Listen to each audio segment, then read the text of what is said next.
temps qu'on a choisi d'aborder, c'est le temps de la dépression. Alors pourquoi le temps de la dépression? Ça fait bizarre. Enfin, c'est une dimension de toutes les maladies chroniques, c'est certain.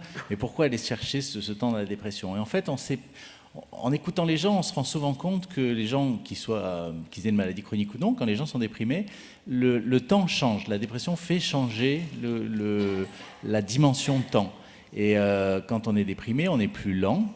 On est plus lent à faire les choses, on est plus lent à prendre des décisions, ça modifie la manière dont on perçoit le temps. Donc on s'est dit que ça serait intéressant. Et effectivement, on a 2 témoignages. Quand j'étais déprimé, tout prenait plus de temps, même l'adaptation à un nouveau traitement, et ça c'est une caractéristique, je crois, de la dépression qui est assez courante, on est moins flexible quand on est déprimé. Et le deuxième témoignage, quand je suis déprimé, je n'ai même plus envie de prendre soin de moi. Mon médecin m'a même dit « mais vous avez envie de vous soigner ?» Marie-Rose.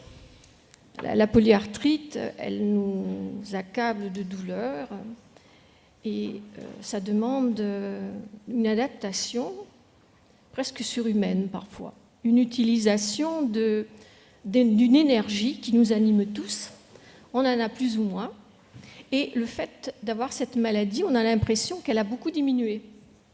Et quelque part, manquant d'énergie, on a du mal à vivre au quotidien, à organiser sa vie, ses courses, son ménage, sa vie de famille, sa profession, sa retraite quand on est en retraite.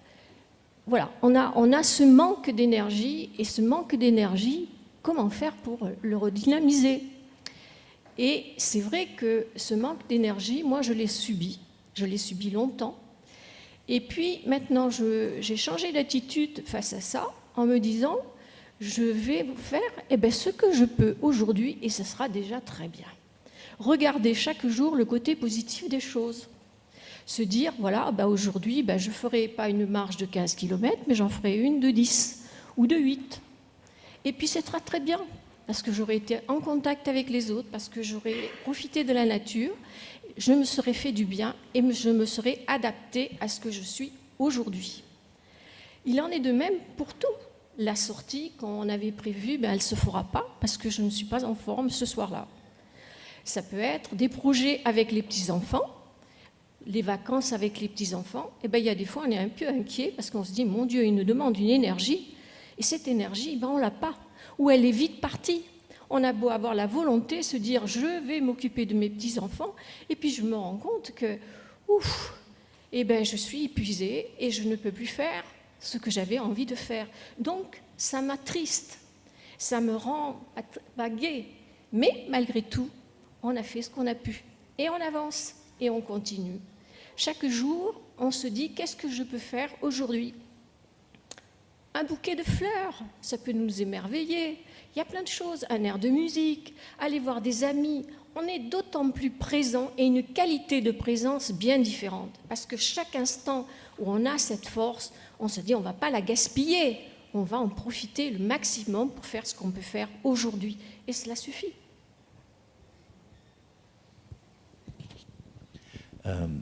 Docteur Frère, est-ce que quand vous voyez vos patients, vous essayez d'évaluer cette dimension dépression, rapport au temps, motivation? Alors c'est sûrement une composante qui est difficile à mesurer. C'est vrai que quelquefois, on a des outils d'évaluation, les gens évaluent leur pathologie sur une échelle visuelle analogique, et on a parfois des dissociations entre un état clinique qui nous paraît satisfaisant et puis une appréciation qui est plutôt défavorable. Donc c'est vrai que là, il faut penser à ces éléments qui ne sont pas proprement articulaires, mais d'asthénie, de dépression. Et c'est vrai que là, on manque un petit peu d'outils d'évaluation précis, et puis aussi de moyens. Je crois qu'on a surtout un rôle d'accompagnement et d'être attentif, et peut-être de petites propositions concrètes de temps en temps. C'est vrai que ces états de fatigue, on a du mal à les attribuer à la maladie, à un état dépressif réactionnel, au traitement, etc. C'est un petit peu une zone d'ombre un petit peu pour nous dans cette pathologie. Alors, dépression, état dépressif réactionnel, déprime, coup de blues. Alors, j'ai envie de dire deux choses. D'abord, la dépression, c'est un syndrome, hein, c'est un ensemble de symptômes qui est très caractéristique, qui est qui a constitué de troubles du sommeil, d'un ralentissement psychomoteur et d'une humeur dépressive. Donc c'est vraiment quelque chose qui est décrit et qui se repère cliniquement. Donc c'est vraiment... et puis lorsque c'est vraiment... On identifie un syndrome dépressif franc, ça doit être traité. C'est pas du tout à prendre à la légère et surtout pas lorsqu'on est atteint de maladies chroniques. Parce qu'il y a une interaction, on est quand même un homme entier, psychique, somatique, tout ça est intriqué, et on a tort de faire des clivages permanents. Mais je voudrais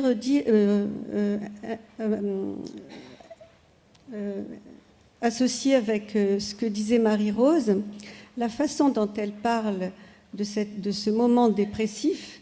Moi, je n'ai pas vu du tout la dépression. Peut-être était-elle effectivement déprimée, ce n'est pas le problème. Mais la façon dont elle en parle là au jour d'aujourd'hui, c'est plutôt un moment que le psychanalyste Fedida, qui est mort il y a 5-6 ans, mais qui a beaucoup formaté et nourri les psychologues cliniciens, les médecins, etc., appelle la dépressivité. Il dit que c'est inhérent à la vie, en fait, et que c'est normal de nourrir des regrets, des ressentiments, lorsque on avait une bonne santé qu'on l'a plus, lorsqu'on marchait bien puis on marche plus, lorsqu'on avait un travail mais qu'on n'a plus la force de continuer pour le faire. Bon, tout ça, cette dépressivité s'accompagne d'un travail psychique qui est là pour renoncer à l'avant, reconsidérer le présent et investir le futur. C'est que la dépressivité, c'est quelque chose de normal dans la vie, en fait. Et c'est totalement à différencier du syndrome dépressif franc qui, lui, correspond à une clinique caractéristique. Et donc, souvent, par manque de temps, et peut-être par formation, je ne sais pas, je ne voudrais pas heurter les médecins qui sont là, ce n'est pas du tout mon but, mais parfois, on a trop tendance à psychiatriser cette fameuse dépressivité, ces moments dépressifs très réactionnels et pour lesquels les patients trouvent leur repère tout seuls, comme l'a dit Marie-Rose. Finalement, elle a renoncé à des choses, elle a dit finalement ce que je ne peux pas faire aujourd'hui, je le fais demain. C'est que elle a dépassé cette dépressivité toute seule. Donc, c'est vrai que certains médecins, parfois, psychiatrisent ces moments-là parce que dans le temps de la consultation, il y a souvent des pleurs à l'évocation d'un moment douloureux et hop, des pleurs, humeur dépressive, antidépresseur et machin. Donc, c'est dommage. C'est dommage parce que c'est très, très important de respecter ce moment-là. Par contre, il en est tout à fait autre que quand on repère une dépression proprement dite qui, elle, a une clinique particulière qui est décrite dans le DSM, je ne sais plus combien, 4 je crois, ou 10, ou je sais pas, enfin bref, je ne sais plus, et qui avec des éléments cliniques vraiment précis.